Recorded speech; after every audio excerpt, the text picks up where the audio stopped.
एक महत्त्वाची अपडेट आहे। मल्हार मटण, औरंगजेबाची कबर अशा अनेक वादग्रस्त विषयांना हात घालणाऱ्या नितेश राणेंनी आता नवा विषय पुढे आणलाय। 25 ऑगस्टला राज्यामध्ये वराह जयंती साजरी करण्याची मागणी मंत्री नितेश राणेंनी केली। मुख्यमंत्री देवेंद्र फडणवीसांना या संदर्भात नितेश राणेंनी पत्र लिहिलंय।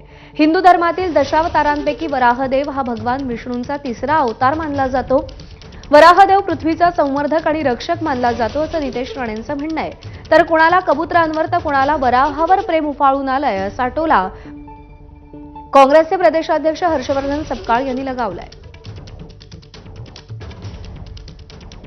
वराह जयंती किंवा वराहाच्या आपल्या हिंदू धर्मामध्ये काय महत्त्व आहे ह्या बाबतीमध्ये पण आपल्या भावी पिढीला माहिती द्यावी या दृष्टिकोनातून मी आदरणीय मुख्यमंत्र्यांना स्वतः पत्र लिहिलेलं आहे। गावामध्ये आपल्या पद्धतीने मोठ्या प्रमाणामध्ये वराह जयंती महाराष्ट्रामध्ये यावर्षी साजरा करावी।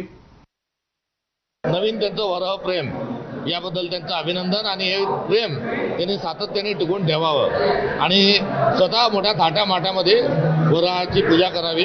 तरुणांना रोजगार नाही आणि या रोजगाराच्या मूळ मागणीकडे लक्ष जाऊ नये। कधीचा जर काही वराह अवतारासारखी जर काही पूजा केल्या जात असतील तर या निश्चित स्वरूपामध्ये अत्यंत संतापजनक आहे। महाराष्ट्राचे मुख्यमंत्री देवेंद्र फडणवीस यांच्या मंत्रिमंडळानं 12 ऑगस्टच्या बैठकीमध्ये 15,600